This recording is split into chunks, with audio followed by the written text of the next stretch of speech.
Hey, what's going on, guys? I hope you all are doing well today. Elliot here.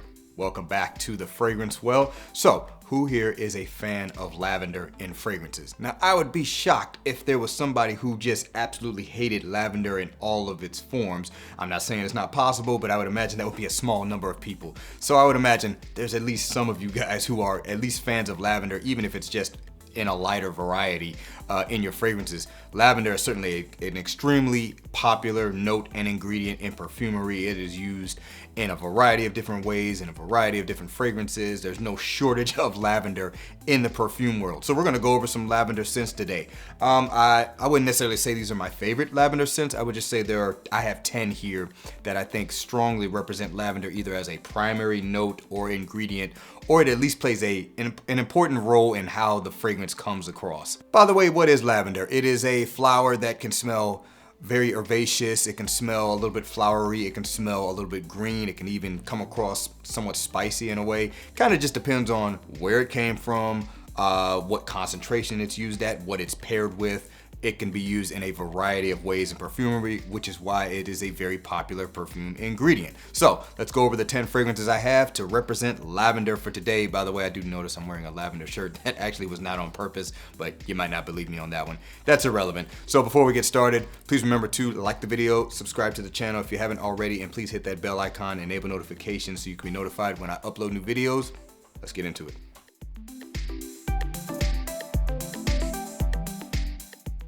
All right, first up, we got one from the house of Tom Ford.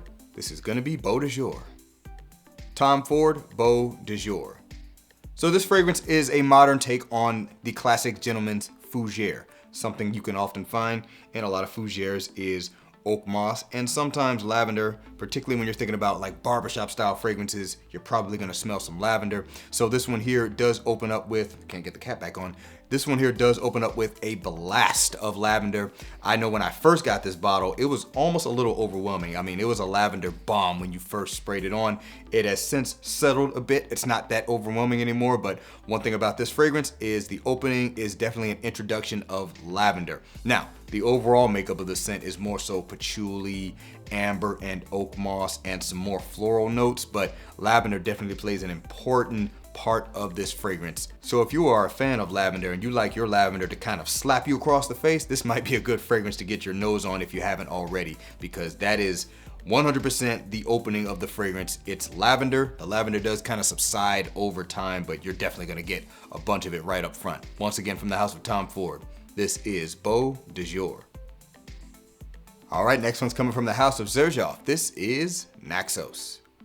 Xerjoff Naxos. Now, one thing you're gonna know about Naxos is, or at least hear about Naxos if you're not already familiar with it, it's the honeyed tobacco smell and the sweetness that is kind of the favorite thing about this fragrance overall. And frankly, that is kind of the bulk makeup of what you get from this fragrance. But one of the things about this one is, it is, in my opinion, it's an offshoot, a more smooth, rounded version of Thierry Mugler's Pure Havane. Pure Havane is kind of that honeyed, spicy tobacco as well. Actually, it's not really a honey tobacco, it's more of a spicy tobacco scent, but it's kind of aggressive. This one is a lot smoother, and I think the lavender that's in this fragrance, which you can smell it, the lavender that's in here is one of the key players in kind of just smoothing this scent out, maybe making it a more mature take on it, a more in-depth take on it. And frankly, it's one of my favorite things about Naxos. Now, I know I don't necessarily hold Naxos in the highest regard. I've got plenty of videos to show that, but at the same time, I still think this is a great scent. And one of my favorite things about this fragrance, outside of the honeyed smell that it has, is the lavender. I think the lavender plays an important role of what makes this scent a really good one. Once again, from the house of Xerjoff, this is Naxos. Next one's coming from the house of Roja Parfums. We have got Danger Parfum. Roja Parfums Danger Parfum Pour Homme. I don't know if there's a Pour Femme version of this, but that's not really relevant. So this is a lavender scent in that lavender is one of the few like singular notes I can pick out of this fragrance. It's pretty much lavender and lemon Those are the two notes I can really pick out. But overall, the scent is more so spicy and woody. It's a spicy, woody fragrance. With Roja fragrances, you get like this laundry list of notes, right? So you're basically smelling accords for the most part in a lot of the fragrances. That's definitely the case with this one. You can tell it's woody, you can tell it's spicy, but nothing in particular, at least not to my nose, sticks out. But I do get lemony accords and I do get lavender out of this scent. This is kind of I don't know if I can really call this a fougere, but it's a gentleman's fragrance, particularly with how that lavender comes across and the dried woods and the spices. It has this very aggressive yet clean smell to it. But lavender is a very important part of this fragrance right here. Once again, from the House of Roja Parfums, this is Danger Parfum pour Homme. All right, next one's coming from the House of Christian Dior, and this one pretty much proves why a lot of guys definitely like the smell of lavender. It's Sauvage Eau de Parfum. Christian Dior Sauvage Eau de Parfum. Now, if you think about it in the community, and even myself included, we often talk about the ambroxan that is in this because it is a heavy ambroxan fragrance. But the fact of the matter is, lavender makes up a big part of how this smells. It just doesn't necessarily stand out as much. It blends in with the other ingredients in the fragrance. You got nutmeg giving some spice. There is also some bergamot in this. The Sichuan pepper is very forward in this fragrance, and of course, dry down. A lot of ambroxan and vanilla. But lavender is in this. Lavender is in all of these Sauvages, at least the Eau de Toilette, Eau de Parfum, and Parfum, as far as I know. I would say the main thing that separates Elixir from the prior three is the fact that I think they pulled lavender back a bit. I don't know if lavender's not in there at all, but they definitely pulled that in the background quite a bit compared to these. But lavender plays an important role in how this fragrance kind of has that clean shower gel smell. The spiciness mixing with the lavender, in my opinion, plays an important role in that. Once again, from the House of Christian Dior, we've got Sauvage Eau de Parfum. All right, next one, I went and pulled out an old-time classic for this one. From the House of Guy Laroche, this is Drakkar Noir. Guy Laroche, Drakkar Noir. And you know what? This is another one that I think proves that people like the smell of lavender, because this is lavender forward. Classic barbershop style scent. How many of you guys, because I know I got people that are much older than me that watch my channel, how many of you guys rock this as your scent of the day back in the day? This is apparently something my dad wore. How I missed that, I don't know. My little brother actually told me, yeah, dad wore this. I'm like, oh, okay, I guess I missed that somehow. But this is still a wonderful fragrance in my opinion. Yes, it's gonna smell a little bit dated. It has that classic barbershop smell, but spiciness, woods, florals, but I think lavender is kind of the main ingredient, kind of holding everything together in this fragrance. It plays an important role in that fresh, clean, almost fresh shaven smell that this fragrance has. Once again, from the House of Guy Laroche, we've got Drakkar Noir. Next one's coming from the House of Xerjoff, the Casamarati line. We've got Mefisto Gentiluomo. Xerjoff, Casamarati, Mefisto Gentiluomo.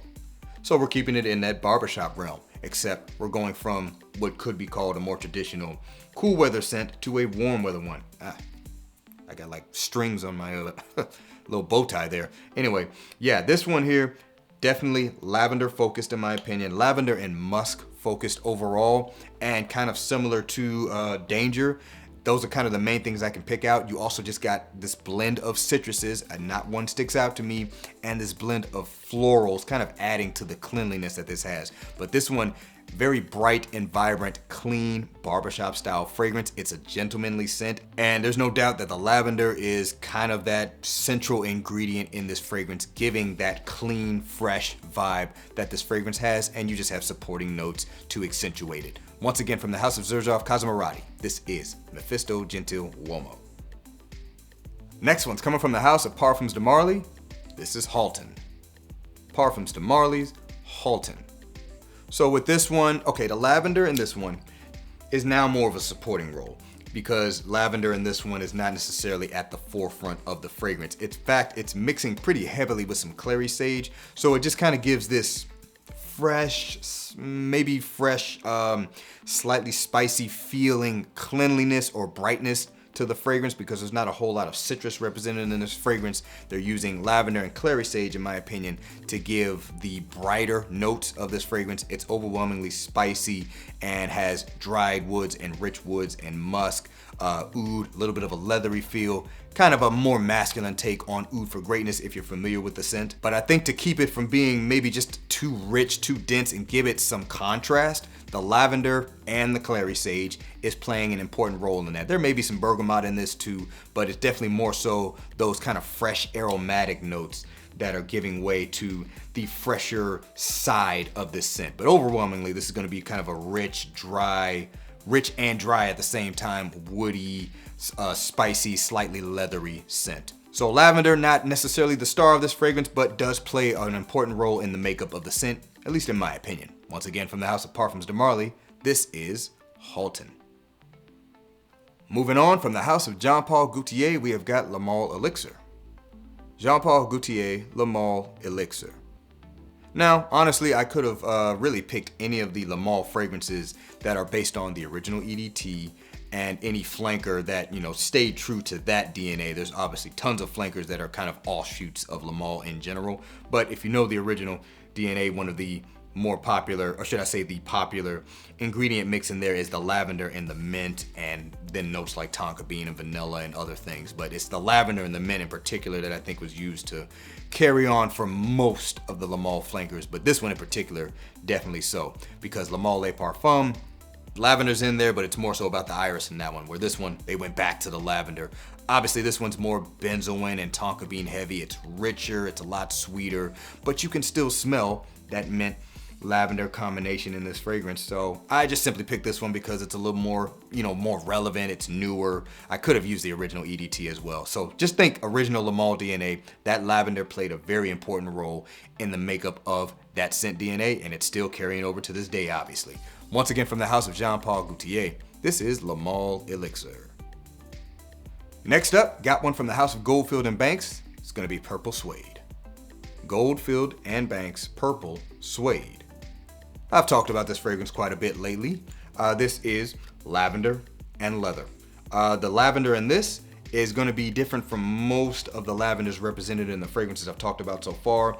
This is Tasmanian lavender from Australia, and to me it has more of a fruity smell to it than what we typically experience with lavender, with more of the herbaceous green floral side. This one has that floral edge and slightly green edge, but it's a lot fruitier. Kind of smells a little bit like artificial blueberry to my nose. And the other main ingredient obviously is the suede-like leather. There's other elements to this scent, but one thing is for sure, this is lavender through and through. That is probably the most important ingredient in this fragrance because, I know it's lavender and suede. I think the lavender actually takes a little bit of precedence over the leather that's represented in this fragrance, mainly because the House of Goldfield and Banks, their kind of primary focus is to highlight the botanicals native to the land of Australia, so that lavender is going to take a little bit of an edge. So if you want a lavender forward fragrance, and particularly one that is represented a little bit more different, at least in a different way than you traditionally would get from lavender forward fragrances, this might be one worth checking out. Once again, from the House of Goldfield and Banks, we've got Purple Suede. All right, last but not least, coming from the House of Emporio Armani, we have got Stronger With You, Absolutely. Emporio Armani, Stronger With You, Absolutely. Now, if you know about this fragrance, which I imagine many of you do, you might be thinking, like, isn't that more of like a boozy, slightly gourmand vanilla scent with spices and a note of chestnut in there? Yes, it has all of those things. But it also has lavender in the scent. And I think the lavender is there to just maybe give it a little bit of sparkle. That's the kind of the best way I can describe it, because one thing is for sure, if you smell the scent and just, don't focus on the things that are, kind of the more popular notes of the fragrance, you can smell the lavender in this. It does hold a place in the overall makeup of the DNA. It probably fades away as the scent dries down. Matter of fact, I know it does because I get more patchouli once it dries down. There's like a chocolatey feel to this scent as well that I really enjoy. But right off the top, there's lavender for sure in this fragrance. And matter of fact, fun fact, this is a tester bottle. On the tester bottle, it doesn't even highlight those other notes. Let me see, can you see that? It actually has lavender listed as one of the main notes from the fragrance, so that's very interesting. But yeah, lavender plays a makeup in this scent. It's not necessarily the most important thing, but it plays a role in how this comes across. Once again, from the House of Emporio Armani, this is Stronger With You, Absolutely. Alright guys, that is going to do it for this video. Let me know down in the comments below if you are a fan of lavender and fragrances, and if you are, what are some of your favorite lavender fragrances? Looking forward to seeing what you guys have to say. Thanks again for watching all the way into the end. I really do appreciate you guys. Please remember to be well and smell well, and I'll see you in the next episode of The Fragrance Well. Have a good one.